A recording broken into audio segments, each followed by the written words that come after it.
출애굽기 36장 2절에서 7절까지 말씀. 하나님께서는 이스라엘 백성들을 죄로 상징되는 애굽으로부터 건지셨습니다. 시내산에서 이스라엘 백성들과 언약을 맺으셨습니다. 나는 너희의 하나님이고 너희는 내 백성이다. 그리고 하나님께서는 이스라엘 백성들에게 명하신 그것은 바로 거룩이었습니다. 레위기 11장 45절에는 나는 너희 하나님이 되려고 너희를 애굽 땅에서 인도하여 낸 여호와라. 내가 거룩하니 너희도 거룩하라. 하나님께서 그들에게 거룩을 명하셨습니다. 그런데 인간의 존재는 죄로 인하여 거룩과 먼 존재들이지 않습니까? 심지어 모세가 바로 이 율법을 받으러 시내산에 올라간 그 순간에도 잠시를 기다리지 못하고 금송아지를 섬기는 죄를 범하지 아니하였습니까? 거룩하지 않은 죄된 인간이 거룩하신 하나님의 거룩을 어떻게 알아가며 어떻게 닮아갈 수 있겠습니까? 하나님이 그 거룩을 드러내고 보여주시고 가르쳐 주셔야만 했습니다. 조금 더 정확한 표현으로 말하자면 거룩하신 하나님께서 그들과 함께 하셔야만 했습니다. 임마누엘, 그것이 바로 이스라엘 백성들의 거룩의 본질이었기 때문입니다. 이를 위해서 하나님께서는 자신의 거룩을 우리 인간의 편에서 잘 알 수 있도록 가시적으로 드러내 주신 것입니다. 거룩한 시간, 거룩한 장소, 다시 말해 거룩한 시간, 안식일과 다양한 절기를 통하여 이스라엘 백성들에게 거룩을 가르쳐 주셨습니다. 또한 거룩한 장소, 그것은 바로 성막을 통해 표현되었습니다. 그래서 시내산에서 많은 율법과 규례를 받아와서 모세가 가지고 내려왔을 때 가장 먼저 이스라엘 백성들에게 35장 초두에 안식일 규례부터 이야기하고 있습니다. 이어서 성막을 짓는 장면을 이야기하고 있습니다. 35장부터 39장까지 길게 성막에 대해서 나타나고 있습니다. 우리와 함께 하셔서 자신의 거룩하심을 드러내시며 또한 우리를 거룩하게 하시기 위해서 하나님께서 오늘도 열심을 내신다. 그것이 우리에게 안식일과 성막이라는 이 두 기둥으로 드러난 것입니다. 따라서 하나님께서 하나님을 위한 안식일과 하나님의 처소인 성막조차도 사실은 하나님 편에서 인간을 배려하신, 굉장히 낮추신 은혜인 것입니다. 모든 시간이 다 하나님의 시간이고 모든 공간과 모든 만물이 다 하나님의 장소이지만 특별히 우리 인간들을 위하여 그 시간을 정해주셨고 그 장소를 정해주심으로 말미암아 하나님의 임재와 하나님의 함께하심과 영광을 가시적으로 경험할 수 있게 해주신 하나님의 특별한 배려와 은혜였던 것입니다. 오늘 본문은 바로 하나님의 백성들이 하나님이 말씀하신 대로 그 은혜의 성막을 짓기 위해서 작업에 착수하는 장면을 묘사하고 있습니다. 성막, 하나님의 임재, 너무나 잘 알고 있잖아요, 우리가. 그런데 그분의 거룩과 영광을 나타내는 이곳이 우리가 짓는다고 할 때 얼마나 멋지고 아름다울까. 설레는 마음으로 그들은 성막 제작을 아마 시작했을 것입니다. 심지어 그들은 지금 어디서부터 나왔습니까? 바로 이집트입니다. 이집트의 크고 웅장한 신전들을 눈으로 보고 나온 자들이기 때문에 아마 그들은 더 설레고 지금 기다렸을 것입니다. 고대의 가장 강력한 나라 이집트의 풍요로움을 가져온 그 이집트의 신들이 그렇게 웅장하고 멋진 성전에서 살고 있다면 그 이집트로부터 우리를 구원하신 하나님은 더 위대하시고 강하시며 능하신 분이시기 때문에 얼마나 멋지고 큰 신전을 기대할 수 있겠습니까? 그들은 성전을 건축하라는 그 말을 들었을 때, 성막을 지으라는 말을 들었을 때 아마 설렜을 것입니다. 그러나 사실 하나님의 말씀대로 성막의 도면을 그리게 되었을 이 부살레라는 사람과 오홀리압은 굉장히 당황스러웠을 것입니다. 생각보다 성막이 크지 않은 정도가 아니라 하나님의 영광을 나타내기에 그 성막이 너무나 초라했기 때문입니다. 성막의 규모가 100규빗 또 50규빗으로 표현되고 있는데 이것을 오늘날의 단위로 환산하면 대략 50m, 25m 정도입니다. 생각해 보세요. 성막이 50m, 25m? 우리 교회는 굉장히 너무 크네요. 그죠? 네. 이 규모는 고대 신전치고는 너무나 초라하고 왜소합니다. 고대 국가의 신전들은 그 규모 자체가 신의 위대함을 드러내기 때문에 최대한 크고 웅장하게 짓는 것이 일반적인 것입니다. 우리가 잘 아는 세계사책에서 보는 그 수메르인들과 바벨론 신전을 보시면 거대한 그 지구라트, 피라미드 모양의 형상을 하고 있는 것을 우리는 보게 됩니다. 그들이 심지어 지금 이스라엘 백성들이 방금 나왔을 그 이집트의 신전들의 규모 또한 잘 아시다시피 상상을 뛰어넘는 규모와 수준이었습니다. 또한 문명화된 국가라고 이야기할 수 있는 그 로마조차도 신전만큼은 으리으리하게 지었습니다. 한 예로 이집트의 한 신전은 동과 서가 대략 600m, 남과 북이 2km에 달하는 크기로 지어졌다라고 이야기하고 있습니다. 보통 이런 크기들이 너무나 일반화되어 있다는 거예요. 25m, 50m. 너무나 궁색해 보이지 않습니까? 이와 같이 고대 국가들은 신전의 규모로 자신들이 모신 신들의 영광과 위엄과 능력을 나타냈던 것입니다. 그러나 우리가 보는 이 성막은 이와 비하면 너무 보잘것없고 초라해 보이는 규모입니다. 물론 이들이 지금 아직 가나안 땅에 들어가지 않은 광야의 상태에 있기 때문에 성막을 건축하기에 필요한 자재들이 턱없이 부족했을 수도 있습니다. 또한 광야 생활로 인하여 그 성막이 항상 움직여야 됐기 때문에 그 움직임의 필요성 때문에 작아졌을 수도 있습니다. 실제로 그게 맞기도 합니다. 그러나 그렇다면 가나안에 들어가자마자 이 으리으리한 성전을 지어야 되지 않겠습니까? 그러나 오랫동안 가나안에 들어간 후에도 성막은 그대로 유지됐다는 것을 우리는 잘 알고 있습니다. 심지어 그 강력했던 다윗과 솔로몬의 왕정에 들어가서야 한참을 지나서야 솔로몬이 성전을 건축했지만, 실은 우리가 생각하는 솔로몬의 성전은 으리으리할 것 같지만 그 이방 나라에 비하면 규모가 그리 큰 편이 아니었습니다. 이러한 사실은 하나님이 거하시는 초소는 크기에 초점이 맞춰져 있지 않다는 것을 우리는 짐작하게 합니다. 좀 더 정확하게 말하면 하나님의 전은 항상 하나님의 백성들의 상황과 여건과 상관이 없이 광야에 있을 때나 가나안에 있을 때나 또한 지금 우리나 그리 크지 않다라는 것을 알 수 있습니다. 왜 그랬을까? 그것은 바로 성막과 성전에 거하시는 하나님, 그분이 이미 우주 만물을 창조하시는 우주 만물의 주인이시기 때문입니다. 온 세상을 창조하신 분이시요 통치하시는 분이시기 때문입니다. 여호와만이 참 하나님이시기 때문입니다. 규모로 자신의 위엄을 드러내지 않으셔도 되기 때문입니다. 하나님께서는 작은 공간에 지어진 성전이라 할지라도 하나님 자신의 충만함을 통해 영광과 임재를 드러내시는 분이기 때문입니다. 하나님은 눈에 보이는 크기로 화려한 외관과 형식으로 존재하는 분이 아니시기 때문입니다. 그래서 솔로몬은 다음과 같이 성전 건축을 해서 고백하고 있습니다. 우리 이 시간 열왕기상 8장 27절 함께 읽어보도록 하겠습니다. 열왕기상 8장 27절입니다. 8장 27절, 구약 526쪽입니다.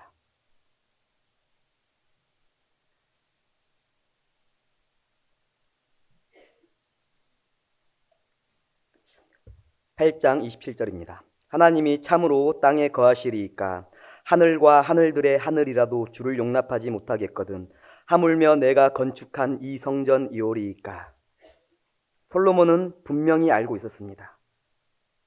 성전은 그 크기로 하나님의 임재와 위대하심을 대변할 수 있는 것이 아니라는 것을 솔로몬은 알고 있었던 것입니다. 성전의 의미를 바르게 이해하지 못한 포로 귀환 자들은 나중에 포로로 돌아왔을 때 이 솔로몬 성전과 같이 크고 웅장한 성전이 아니어서 실망하고 낙심했습니다. 솔로몬조차 그러나 이 크고 웅장한 성전을 지었지만 이 성전의 크기와 웅장함이 하나님의 위대하심과 영광과 비견할 수 없는 것이라고 고백하고 있는 것입니다. 스데반도 이를 분명히 지적하고 있습니다. 우리 사도행전 7장 48절에서 50절 한번 읽어보도록 하겠습니다. 사도행전 7장 48절에서 50절입니다. 신약성경 199쪽입니다.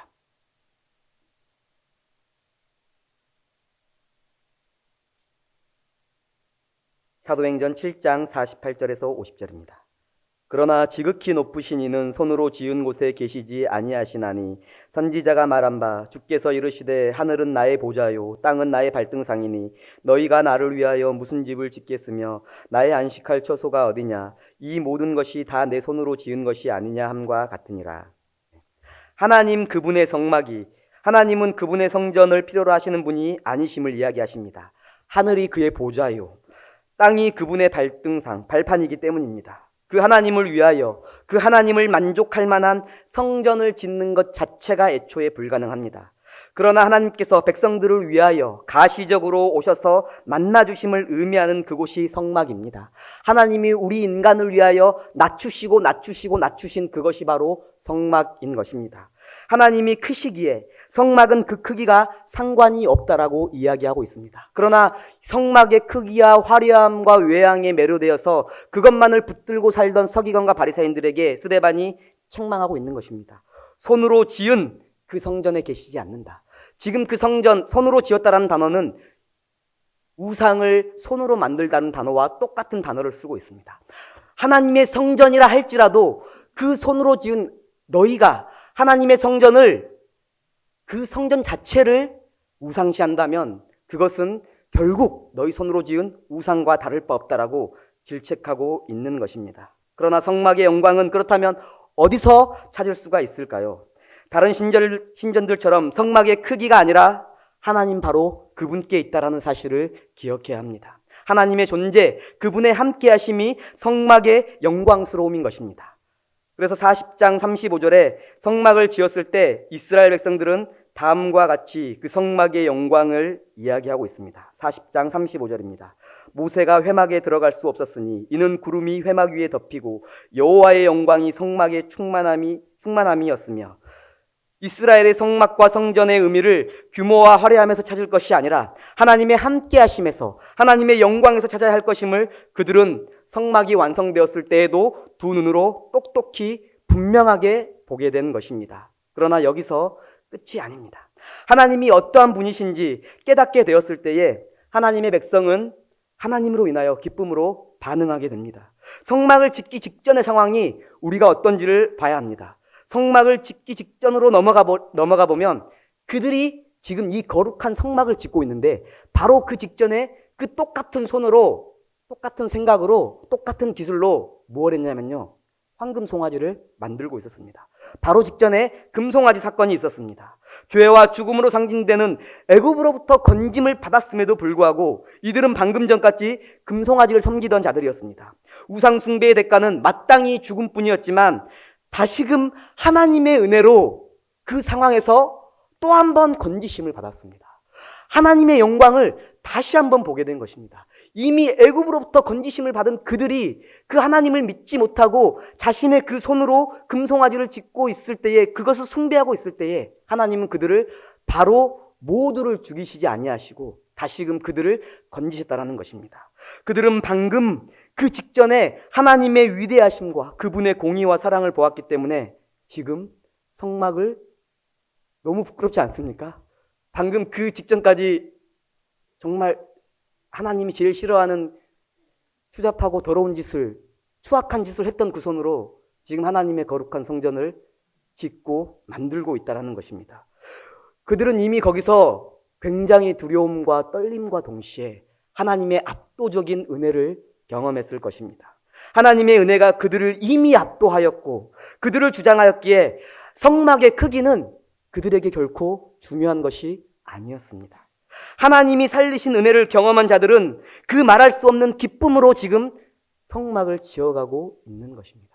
감히 내가 이 손으로 그 거룩하신 하나님의 거하실 처소를 짓는다니 라는 생각조차도 할 수 없을 만큼 부끄러운 그들이 지금 그 하나님의 성막을 지어가고 있는 것입니다. 다시 말해 성막의 영광은 하나님 그분께 있다라는 사실은 그와 동시에 그 위대하신 하나님을 참으로 기뻐하고 예배하는 자들을 하나님의 성막으로 부르신다라는 사실이 얼마나 놀라운 은혜인지를 깨닫게 되는 것입니다. 지금 방금 그러한 자들을 불러 모으셔서 그러한 자들을 불러 모아주신 것도 감사한데 그 자들을 통하여 하나님이 거하실 성막을 짓게 하시고 내가 그곳에서 너희들을 만나겠다. 너희들이 그곳에서 나를 예배하겠다. 하나님의 영광을 경험할 것이다라고 말씀해 주셨다라는 것입니다. 성막의 영광은 가시적인 크기와 화려한 규모가 아닌 오직 하나님께만 있고, 따라서 그 영광을 경험한 자들만, 목전의 은총을 누린 자들만이 그 성막에서 하나님의 영광을 예배하게 될 수 있다는 것입니다. 누가 이 시간 하나님을 참으로 예배할 수 있겠습니까? 누가 성막의 크기가 아니라, 교회의 규모와 교회의 크기가 아니라 하나님을 진실로 예배할 수 있겠습니까? 방금 이스라엘 백성들처럼 하나님의 은혜가, 하나님의 놀라운 살리심이 살아있는 자들인 것입니다. 성막의 크기에, 제사의식의 화려함에 의지하는 것이 아니라 이제 그들은 전적으로 하나님께 의지할 수밖에 없게 되는 것입니다. 이제 하나님의 은혜를 누린 자들은 말할 수 없는 기쁨으로 성막을 지어가게 되는 것입니다. 이 오홀리압이라는 사람의 이름도 재밌습니다. 이 오홀리압이라는 부살렐과 함께 동역했던 이 오홀리압이라는 사람은 이름의 뜻이 아버지의 텐트입니다. 아버지의 성막. 다시 말해 하나님 아버지가 나의 진짜 성막입니다라는 고백입니다. 이제 그들은 어떠한 마음으로 이 은혜에 반응하며 하나님의 성막을 건축했을까요? 그것은 자원함이었습니다. 36장 2절에 보시면 그 성막 건축자들의 특징이 마음이 지혜로운 사람이라고 이야기하고 있습니다. 마음이 지혜로운 사람, 곧 그 마음에 여호와께로부터 지혜를 얻은 사람, 하나님께서 지혜를 주신 사람이 성막을 건축할 수 있다라고 이야기하고 있습니다. 그런데 하나님이 지혜를 주신 사람의 특징이 또 뒤에 바로 이어서 나옵니다. 지혜를 얻고 와서 그 일을 하려고 마음에 원하는 모든 사람들, 하나님의 은혜를 누린 사람들, 그러나 동시에 그 사람은 그 누구보다 자원함으로 그 은혜를 따라 살기를 갈망하는 사람들이었습니다. 마음에 원하는 자는 누구든지 갈 수 있었는데 이것을 문자적으로 번역하면 마음이 움직이는 사람이라면 누구든지입니다. 하나님의 은혜 앞에서 마음이 동하는 그 사람은 누구든지 와서 성막 건축에 참여할 수 있었습니다. 그들이 방금 전에 아무리 우상을 섬기고 우상을 섬기는데 더 열심히 헌신했다 할지라도 지금 하나님의 그 말할 수 없는 은혜 앞에 마음이 움직이는 사람이라면 누구든지 다시 나아갈 수 있었습니다. 하나님이 주신 은혜, 그것은 바로 성도의 자원하는 마음과 다르지 않다라고 이야기하고 있습니다. 35장 21절에 한번 읽어볼까요? 35장 21절입니다. 마음이 감동된 모든 자와 자원하는 모든 자가 와서 회막을 짓기 위하여 그 속에서 쓸 모든 것을 위하여 거룩한 옷을 위하여 예물을 가져다가 여호와께 드렸더니, 하나님이 마음을 감동케 하신 자와 자원하는 자를 동일한 의미로 쓰고 있는 것입니다. 마음이 감동된 모든 자와 자원하는 모든 자라는 문구는 매우 중요했기 때문에 이 35장과 36장에서 6번 이상이나 발견되고 있습니다. 하나님의 성막은 하나님의 은혜를 경험한 자원하는 마음으로 나아가는 그들을 통하여 하나님께서 지금 성막을 건축하고 계시는 것입니다. 하나님이 자신들을 구원하셔서 소유하게 하셨다는 이 사실을 경험했기 때문에 하나님께 자신을 자원하여 드릴 수 있었습니다. 기쁨으로 드릴 수 있었습니다. 이것은 결코 형식적인 것이 아님은 그런 그들이 이렇게 한번 나아갔고 끝난 것이 아니라 날마다 아침마다 계속 자원하여 예물을 드렸다라고 이야기하고 있습니다. 36절에 보시면 36장 3절에 보시면 아침마다 자원하는 예물을 연하여 가져왔으므로 날마다 그 예물을 계속 가져왔다라는 것입니다. 그 은혜가 너무 귀하고 복돼서 그 예물을 자신이 나아가지 않고서는 견딜 수 없는 그 은혜 앞에 날마다 자원하여 아침 저녁으로 나아갔음을 이야기하고 있습니다.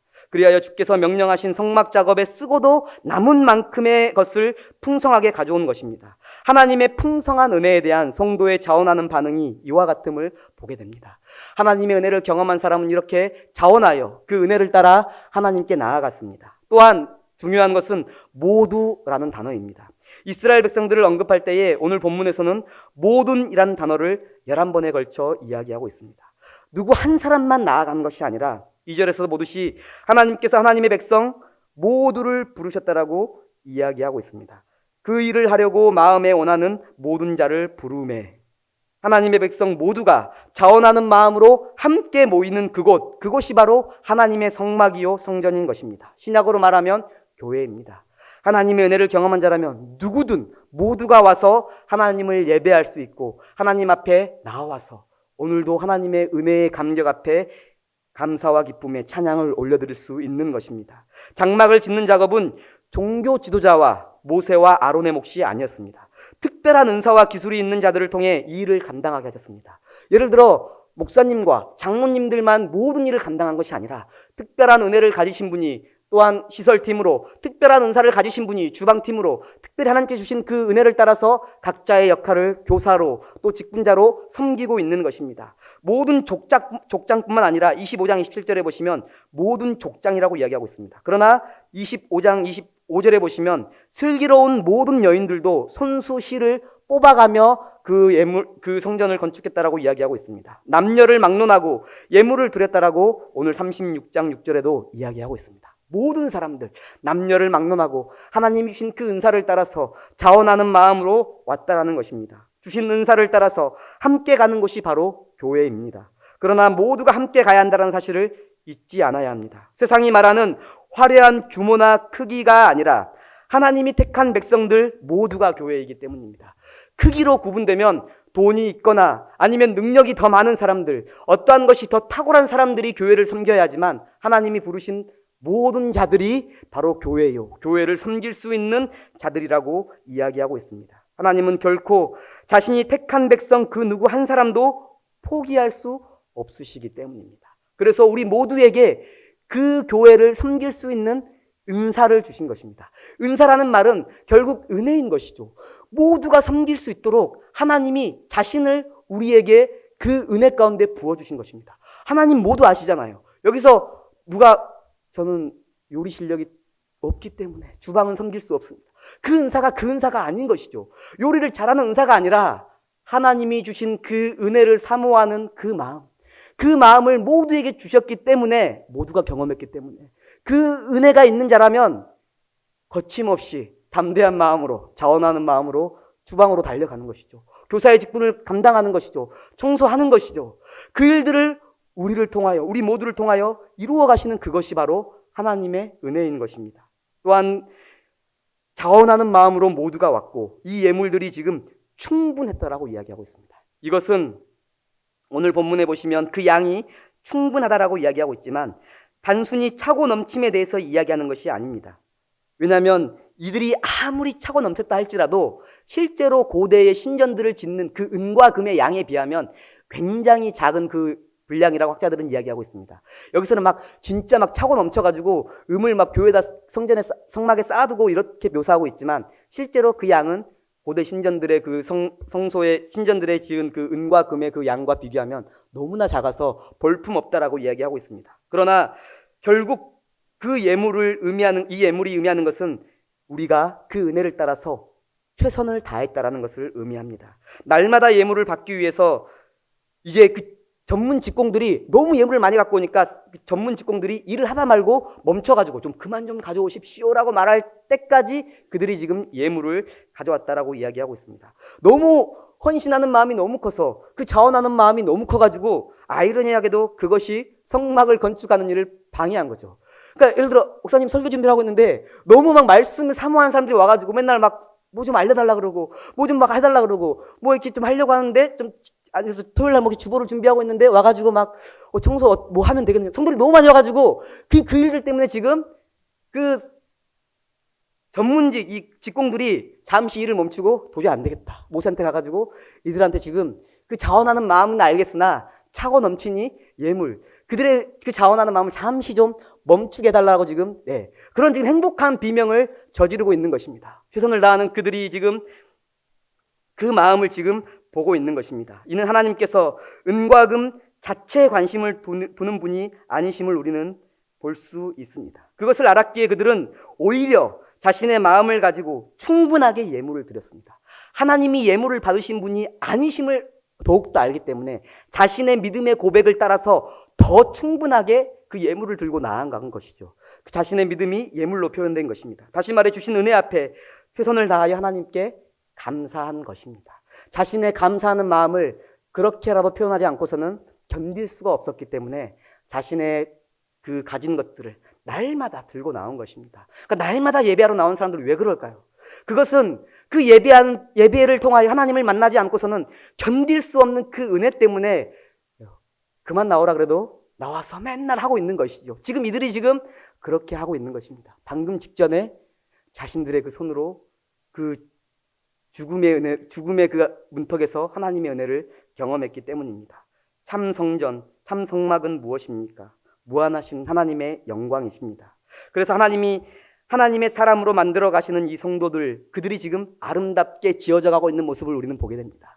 그들이 자격 없지만 하나님께서 주신 은혜를 따라서 지금 뚝딱뚝딱 뭔가를 만들고 있습니다. 하나님이 보시기에 너무나 보잘것없고 초라해 보일 수 있습니다. 그러나 하나님께서는 그런 그들을 받으십니다. 그것이 바로 은혜인 것이지요. 신학적으로 말하면 하나님의 거룩하심을 따라 하나님이 택한 백성들, 부족하고 연약하지만 그들이 거룩한 백성으로 지어가심을 하나님께서 기쁘시게 받으시고 보는 그것이 바로 성전 건축인 것입니다. 바벨론 포로로 끌려가서 돌아온 그들이 성전을 건축할 때에 하나님이 원하시는 성전 건축은 그들이 하나님의 말씀 가운데 하나님의 사람으로 점점점 다시 회복돼 가시기를 바랬던 것입니다. 그러나 그들은 그것을 놓치고 성전이 왜 이렇게 초라하냐, 왜 이렇게 만들어 놓고도 이게 아무것도 아닌 것 같냐고 불평했던 것입니다. 그러나 진정한 성전의 의미가 하나님의 기뻐 받으시는 자신임을 알았을 때에 그들은, 오늘 우리가 느헤미야에서도 보잖아요. 말씀 앞에 다시 통회하고 하나님의 그 은혜를 따라서 우리가 말씀 앞에 서는 그것이 성전 건축이구나라고 깨달았을 때에 진실로 하나님이 받으시는 아름다운 성전이 지어져 가고 있는 것입니다. 그러나 이 시대의 성전과 성막은 어떠한 모습을 띠고 있습니까? 제가 신문 기사를 한번 찾아봤습니다. 한국 교회, 성전, 성막. 그랬더니 몇 가지의 기사가 있었습니다. 제가 그 기사를 발췌해서 읽어드리겠습니다. 한국 교회는 규모가 크고 작음에 대해 민감하게 반응을 한다. 특별히 교회 크기와 교세가 목회에 대한 성공 여부를 결정하는 척도가 되고 있음을 부인할 수 없다. 교회에도 자본주의 경제 논리가 그대로 적용되고 있기 때문이다. 그러다 보니 모든 목회자들은 대형교회 목사를 꿈꾸고 있다. 또한 모든 성도들은 대형교회에 다니는 것을 자부심으로 여기고 있는 것입니다. 또한 다른 기사에서는 이렇게 말을 하고 있습니다. 2009년도 개신교 사상 최고가 건물로 기록된 강남의 모 교회, 또한 이전 예배당의 6배 크기로 건립하여 올해 첫 예배를 드린 광화문의 모 교회, 3월 20일 이 한 신문사의 기사처럼 한국 교회들은 경쟁하듯 더 호화롭고 더 크고 하늘로 중세 교회처럼 하늘로 치솟아서 정말 그 바벨탑처럼 하늘을 닿을 것만 같은 교회들을 꿈꾸고 있다라고 합니다. 이런 외적인 팽창, 교회의 대형화로 인해서 심지어 정치인들도 교회와 성도들의 눈치를 보게 된다고 합니다. 소위 힘이 생긴 것이죠. 그래서 그 교회 다니는 목회자들과 그 교회를 섬기고 있는 성도들은 굉장한 자부심을 느낀다고 합니다. 마치 고대의 신전들처럼 멋들어지게 만들었습니다. 고대의 신전의 신들은 참신이 아니었습니다. 가짜의 특징은 외적인 팽창이었습니다. 그러나 우리 주님은 겉으로 드러나는 것으로 영광을 나타내실 필요가 없으신 분이십니다. 아니, 오히려 그분은 겉으로 드러나시는 분이 아니실 뿐더러 더 작아지셨습니다. 완전히 낮아지셨습니다. 완전히 자신을 내어놓으시고 버리셨습니다. 그것이 바로 십자가에 나타난 참성전 예수 그리스도의 모습이었습니다. 주님은 보이는 그 성전을, 그 위대하다고 사람들이 그 성전에 매몰되어 있는 그 성전을 헐어버리고 3일 만에 다시 완전한 성전을 짓겠다라고 선언하셨습니다. 참 성전은 눈에 보이는 이스라엘 그 성전이 아니라, 예루살렘이 아니라 그리스도이시다라고 우리에게 가르쳐 주셨습니다. 참 교회는 그리스도시요, 교회의 영광은 보이는 그 크기에 있는 것이 아니라 교회의 영광과 교회의 교회됨은 오직 그리스도께 있다라고 주님이 선언하신 것입니다. 그리스도를 주로 모시며 그리스도를 알아가기에 힘쓰고 그리스도가 전부인 그곳이 바로 참 교회인 것입니다. 12세기 어느 로마 교황에 관한 이야기입니다. 그는 토마스 아퀴나스와 함께 성 베드로 성당과 바티칸을 둘러보고 있었습니다. 그때 교황이 금과 은으로 장식된 그 화려한 성전을 보면서 이렇게 자랑스럽게 그 성전을 가리키며 이렇게 말을 했습니다. 토마스, 교회는 더 이상 베드로의 고백처럼 은과 금은 내게 없거니와라고 말할 수 없게 되었네. 그렇게 자랑하며 토마스에게 그 이야기를 말했습니다. 토마스는 침울해하며, 네 교황님, 그런 것 같습니다. 하지만 그것만이 끝이 아닌 것 같습니다. 교회는 더 이상 모든 사람들을 향하여 나사렛 예수 그리스도의 이름으로 걸으라라고 말할 수 없게 된 것 같습니다라고 토마스는 이야기했습니다. 맞습니다. 시대가 갈수록 교회는 은과 금이 넘쳐납니다. 그러나 예수 그리스도는 사라져가고 있습니다. 건물을 세우는 일, 교회를 확장하는 일에는 관심을 두고 있습니다. 사람의 시선을 끌기 위해 각종 프로그램을 늘리고 있고 교회 행사를 크게 하는 일에 더욱더 집중하고 있습니다. 또한 많은 교회들이 좋은 시설로 성도들에게 기쁨과 편의를 주고자 하고 있습니다. 교회에 갖가지 프로그램들이 테니스장도 있고 무슨 장도 있고 너무 많아가지고 저희 초등부에서 한번 오셔서 그런 것 한번 예전에 물어보셨는데, 어떤 분이 오셔가지고 전에 했던 그 목동의 모교회 굉장히 좋은 교회를 다녔었는데요, 혹시 여기 초등부에 어린이를 관리하는 프로그램이 있습니까? 그런 놀이방이 따로 있습니까? 라고 질문하셨어요. 그래서 없다고 했더니 굉장히 실족한 마음으로 돌아가셨던 분이 한 분 계셨습니다. 다른 교회와 차별화되는 이런 복지로 성도들을 모으고자 합니다. 교회는 갈수록 아름다워지고 모든 것을 할 수 있을 것 같은 곳으로 변모하였습니다. 은과 금이 가득하기 때문입니다. 그러나 교회는 나사렛 예수 그리스도의 이름도, 그 이름을 소망하는 이들도 점점 사라져가고 있습니다. 커져가는 무서움, 점점 커지는 것에 대한 무서움, 이제는 예수 그리스도가 그 크기에 압도되어 보이지 않을까봐 걱정일 정도로 교회는 커버렸습니다.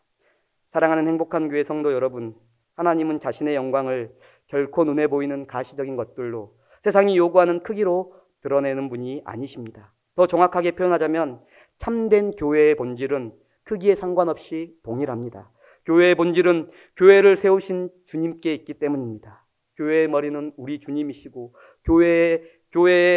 교회는 주의 몸이기 때문입니다. 따라서 머리 되신 주님이 함께 계시고 그의 몸인 저와 여러분, 성도가 살아있는 교회가 건강한 교회인 것입니다.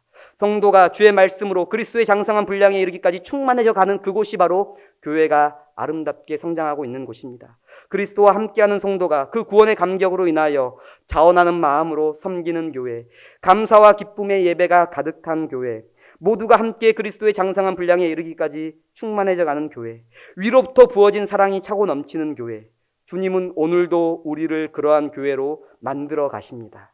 그것이 바로 성전 건축입니다. 주님이 그를 위하여 십자가에서 자신의 몸을 찢으시며 내어주시며 자신이 참 성전이심을 우리에게 드러내 주신 것입니다. 성막의 영광, 성전의 영광, 교회의 영광은 구약이나 신약이나 동일하게 오직 삼위일체 하나님 그분께 있다라는 사실을 기억하시기 바랍니다.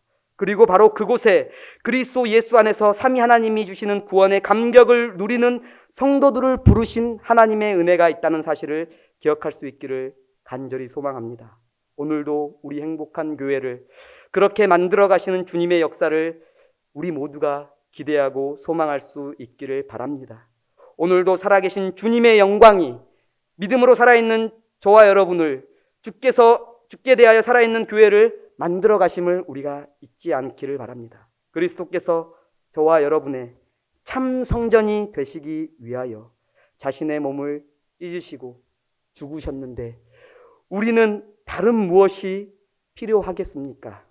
그리스도로 인하여 우리 교회가 만족하는 참 교회가 될 수 있기를 주님의 이름으로 간절히 소망합니다.